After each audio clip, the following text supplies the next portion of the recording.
మిత్రులకు నమస్కారం. వనజ తాతినేని కథల ఛానల్కు సుస్వాగతం.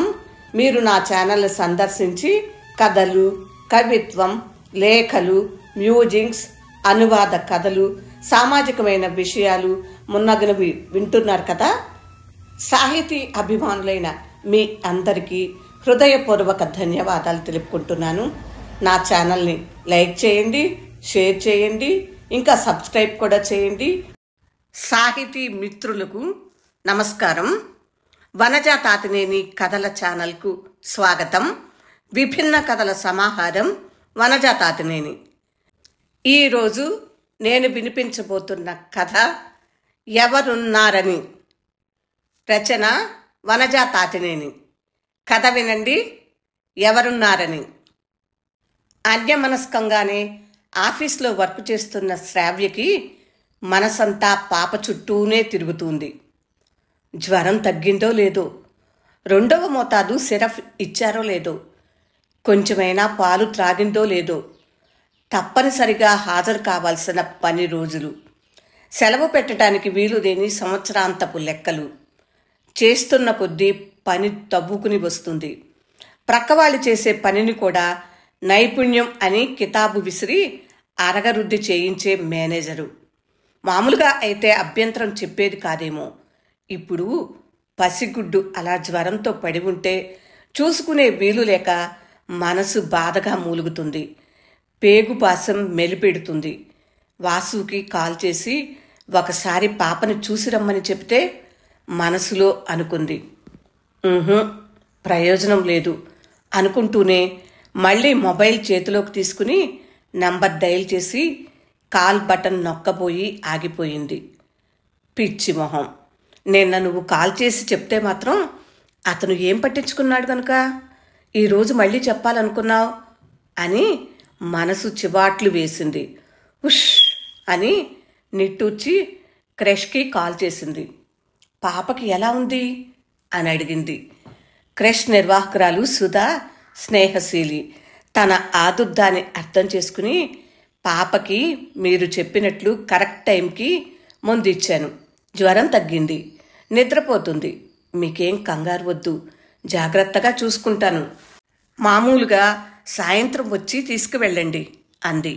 కాస్త మనసు శాంతించింది. లంచ్ టైంలో కొలీగ్ స్నేహితురాలు లత అడిగింది, పాపకి ఎలా ఉంది? ఇంట్లోనే ఉంచి వచ్చావా అని. లేదు, క్రష్లోనే వదిలి వచ్చాను. జ్వరం తగ్గింది, పర్వాలేదు అని చెప్పింది.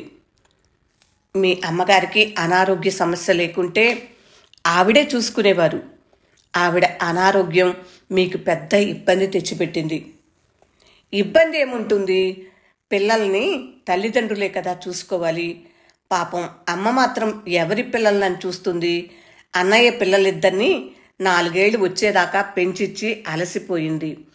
అయినా పిల్లల్ని పెంచే అలవాటు పోయిన దశలో పిల్లల్ని పెంచటం ఎంత కష్టం. ఏదో కాసేపు ఎత్తుకుని ముద్దు చేసి లాలించటానికిను, అచ్చంగా అమ్మలా పెంచటానికిను ఎంత తేడా. పాల బాటిల్స్ కడగటం, వాళ్ళకి ఏమాత్రం బాగోలేకున్నా హాస్పిటల్కి తిప్పటం, రాత్రులు మెలకుగా ఉండి చూసుకోవటం ఎంత కష్టం.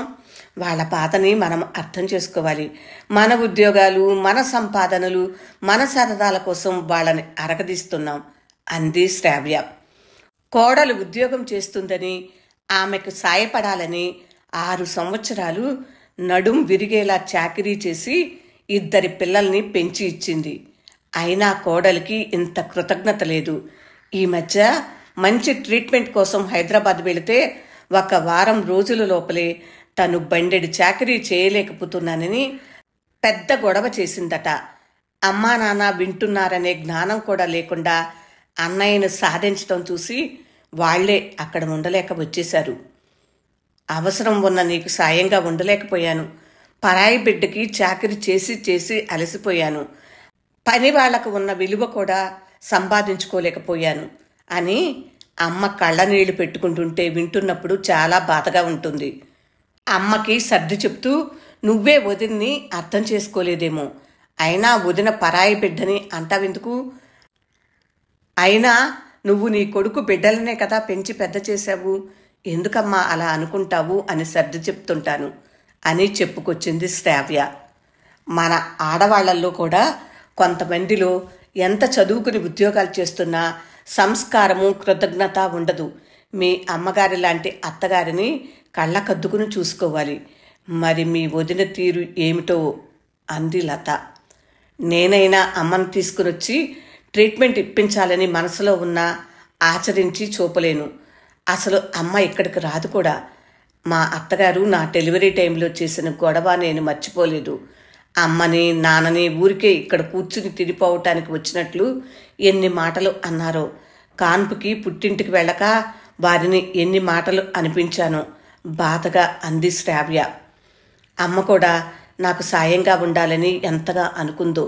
నడు నొప్పి బాధిస్తున్నా నాకు పాపకి సేవలు చేయాలని ఎంత ఆతృత పడిందో.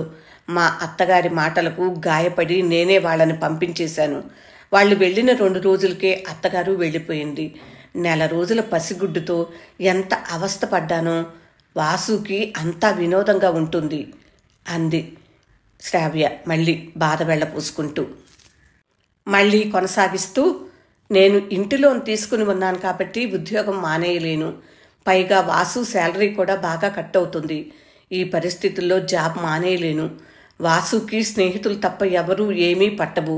స్నేహితులు అతని చేత షూరిటీ సంతకాలు ఇప్పించుకుని నల్లపోసైపోయారు. ఇప్పుడు చిట్ ఫండ్ కంపెనీ వారికి వాసు జీతంలో నుండి ఆ మొత్తం కట్టవక తప్పటం లేదు. షూరిటీ పెట్టినందుకు గాను తానే ఆ లోన్ అమౌంట్లు తీర్చక తప్పని పరిస్థితి. రాత్రుళ్ళు ఆలస్యంగా రావటం మామూలైపోయింది. ఈ మధ్య డ్రింక్ కూడా చేస్తున్నాడు బాధగా చెప్పింది శ్రావ్య. అసలు ఫ్రెండ్స్ అంటే ఎవరు?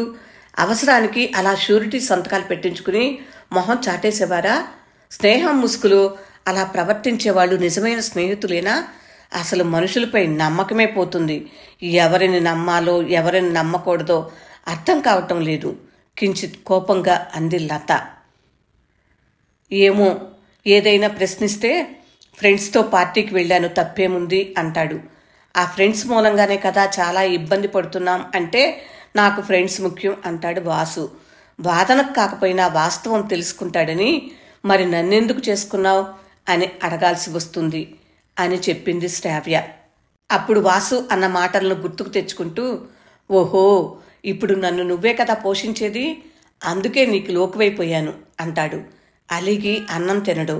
2 రోజులు బ్రతిమాలించుకుని అలా అడగటం నా తప్పని చెంపలు వేసుకుని సారీ చెబితేనే గాని శాంతించడు. తప్పు కాకపోయినా సారీ చెప్పటం, కుటుంబ బాధ్యత మోయటం, పాపను చూసుకోవటం, ఉద్యోగం చేయటం అన్నీ చేసుకుంటూనే ఉన్నాను. అసలు మాది ప్రేమ వివాహమేనా అన్న అనుమానం వస్తుంది.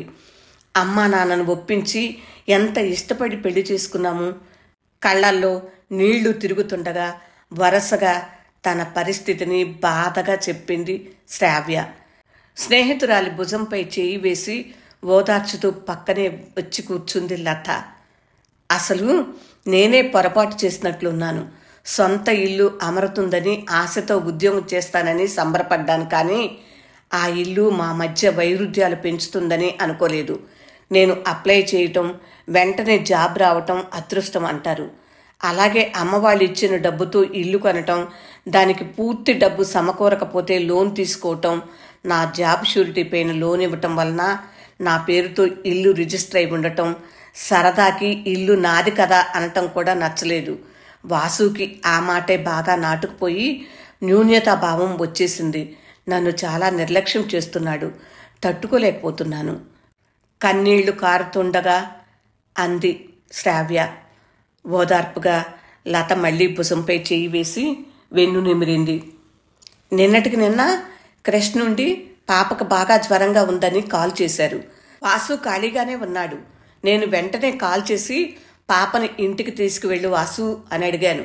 నేను హాస్పిటల్లో అపాయింట్మెంట్ తీసుకుని ఇంటికి వస్తాను అని చెప్తే నాకు తీరిక లేదు, ఫ్రెండ్స్తో వేరే పని మీద బయటకు వెళ్ళాలి, అవన్నీ నువ్వే చూసుకో అని చెప్పి ఫోన్ కట్ చేశాడు. వర్కింగ్ అవర్స్ అయ్యే వరకు పాపకి ఎలా ఉందో అని నేను ఎంత టెన్షన్ అనుభవించాను. ఇలాంటి నిర్లక్ష్యాన్ని ఎలా అర్థం చేసుకోవాలి? తండ్రిగా అతనికి ఏం పట్టదా? క్రష్కి వెళ్ళి పాపను తీసుకుని హాస్పిటల్లో చూపించుకుని ఇంటికి వెళ్ళేసరికి వాసు ఇంట్లోనే ఉన్నాడు. తీరిగ్గా టీవీ చూసుకుంటూ. కూరగాయలు లేవు, ఉదయం చేసిన కూరలు వేసి పెట్టానని బ్యాగ్ వేసుకుని ఉద్యోగాలు వెలగపెట్టడం కాదు, మొగుడు కంచంలో ఏం కావాలో కూడా చూసుకోవాలని పరుషమైన మాటలు. ప్రక్కనే ఉన్న కూరగాయల మార్కెట్కి వెళ్ళి కూరలు తెచ్చే తీరిక తనకు ఉండదు. నేను మాత్రం అన్ని పనులు చేయాలనుకుంటాడు. ఎందుకింత క్రూరమైన హింస నాకు అర్థం కావటం లేదు. ఉదయమే జ్వరంతో ఉన్న పాపనేసుకుని వెళ్ళి కూరగాయలు తెచ్చి వంట చేసి అతనికి లంచ్ బాక్స్ సర్ది టిఫిన్ రెడీ చేసి పెట్టి పాపతో సహా బయటపడి మనసు పీకుతున్న జ్వరంతో ఉన్న బిడ్డని క్రెష్లో వదిలేసి వచ్చాను. ఈ ఉద్యోగం అవసరమా అనిపిస్తుంది. మనసులో బాధంతా చెప్పుకుంది శ్రావ్య. ఊరుకో, ఇలా ఎన్నైనా సర్దుకుపోవాలి, ఆకాశంలో సగం మనం, చెప్పింది నవ్వుతూ లత. అవును కదా అంది నవ్వలేక ఏడుస్తున్నట్లు శ్రావ్య. లంచ్ బాక్స్ తీసి అలా ఏదో కెలికి తిన్నాననిపించింది శ్రావ్య. సాయంత్రం వరకు ఆలోచన బరువుతో అలాగే పని చేసుకుని బయటపడి క్రష్కి వెళ్ళింది. క్రష్ సుధా, మేడం, పాపని వాళ్ళ నాన్నగారు వచ్చి మధ్యాహ్నమే తీసుకుని వెళ్ళారు అని చెప్పింది. కొంచెం ఆశ్చర్యం, సంతోషంతో ఇంటికి దారి తీసింది. బస్లో సీటు దొరికింది. విండో సీట్లో కూర్చుని కళ్ళు మూసుకుంది. ఆమె కనుల ముందు మనోహర దృశ్యం. ఇంట్లోకి ప్రవేశిస్తూనే వాసు పాపని ఆడిస్తూ కనపడ్డాడు. ఆమె అడగక ముందే అతనే చెప్పాడు. పాపకి జ్వరం తగ్గిందిలే, కంగారు పడకు, పాపకు స్నానం చేయించాను, నువ్వు ఫ్రెష్ అయ్యరా అన్నాడు. పాపని అతని చేతుల్లో నుంచి తీసుకుంది. పాప మొహం జ్వరం తగ్గి తేటగా ఉంది. స్నానం చేయించి ఉండటం వల్ల పువ్వులాగా ఫ్రెష్గా ఉంది. కొంచెం సేపు అలా చూసి పాపని అతనికిచ్చి ఆమె కూడా ఫ్రెష్ అయి వచ్చింది. శ్రావ్య, నేను కాఫీ కలిపాను, త్రాగి చూడు చెప్పాడు. మళ్ళీ ఆశ్చర్యం శ్రావ్యకి. ఆ 2 కళ్ళల్లో ఇన్ని ఆశ్చర్యాలు చూపుకు.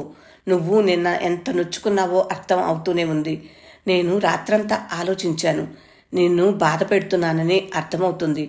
నేను మారాలనుకుంటున్నాను అన్నాడు వాసు. మౌనంగా వింటుంది శ్రావ్య. ఉదయాన్నే లేచి కూరగాయలు అవి తీసుకొచ్చి నీకు హెల్ప్ చేద్దామనుకున్నాను. అలవాటు లేక మెలకువ రాలేదు. నేను నిద్ర లేచేటప్పటికీ నువ్వు ఆఫీస్కి వెళ్ళిపోయావు. పాపకి జ్వరం తగ్గిందో లేదో ఆలోచించాను. నాకు సిగ్గుగా అనిపించింది, అపాలజిక్గా అన్నాడు. అతని మాటల్లో నిజాయితీకి చెలించిపోయింది శ్రావ్య. మళ్ళీ వాసునే మాట్లాడసాగాడు. నేను నిన్ను సాధించాలని, దూరం పెట్టాలని ఏదో ఒక మాటలు అంటున్నాననుకున్నాను, కానీ నువ్వు చేసే శ్రమ, మన ఇంటి కోసం నువ్వు పడే తాపత్రయం అన్నీ అర్థమయ్యే కొద్దీ నీపై జాలి కలిగింది. పెళ్లికి ముందు మన 4 ఏళ్ల ప్రేమలో ఎప్పుడూ కస్సుబుస్సుమనే నీలో ఇంత ఓర్పు ఎలా వచ్చిందో ఆశ్చర్యంగా అనిపిస్తుంది కూడా. నాకు ఫ్రెండ్స్ మాత్రమే కాదు, నువ్వు పాప కూడా ముఖ్యమే. అయినా మనకిప్పుడు ఎవరున్నారు? అదే ఇక్కడ ఎవరున్నారని. ఎవరున్నారని నాకైనా, ఎవరున్నారని నీకైనా, ఎవరున్నారని నీలా నాకైనా నవ్వుతూ పాట అందుకున్నాడు. ఆమెని రారమ్మని చేయి చాచాడు. శ్రావ్య అతని బాహువుల మధ్య ఇంకో పాపలా సంతోషంగా ఒదిగిపోయింది. కండక్టర్ గట్టిగా హెచ్చరించాడు, పలానా స్టేజ్లో దిగేవాళ్లు ముందుకు రావాలని. ఉలిక్కిపడి లేచింది. ఇంట్లోకి వెళ్లకుండానే క్యారిడార్లో పాపను ఎత్తుకుని తల్లి కనపడింది. ఆశ్చర్యపడలేదు. నువ్వెప్పుడొచ్చావమ్మా అంది. మధ్యాహ్నం వచ్చానమ్మా. రాగానే అల్లుడికి ఫోన్ చేసి చెప్పాను, పాపను క్రష్ నుండి తీసుకొచ్చేయమని. నా బంగారు తల్లిని చూసుకోవటానికి ఈ అమ్మమ్మ లేదు. శ్రావ్య ఊహలు తల్లక్రిందులయ్యాయి. కలలెన్నటికీ నిజమవదేమో. వాస్తవం ముల్లై గుచ్చుతుంది. భారంగా నెట్టూర్చింది. ఎవరున్నారని కథ విన్నారు కదా ఫ్రెండ్స్. కథ ఎలా ఉంది? మీకు నచ్చిందా? నచ్చినట్లయితే మీ స్పందనని కామెంట్ బాక్స్లో తెలియచేయండి. ఈ కథ నచ్చితే లైక్ చేయండి, షేర్ చేయండి. ఇంకా నా ఛానల్ని సబ్స్క్రైబ్ చేయకుంటే సబ్స్క్రైబ్ చేయండి ప్లీజ్. మళ్ళీ ఇలాంటి కథలతోనే మీ ముందుకు వచ్చేస్తాను. అప్పటి వరకు సెలవు మరి. విభిన్న కథల సమాహారం వనజా తాతినేని. వింటూనే ఉండండి. నమస్తే.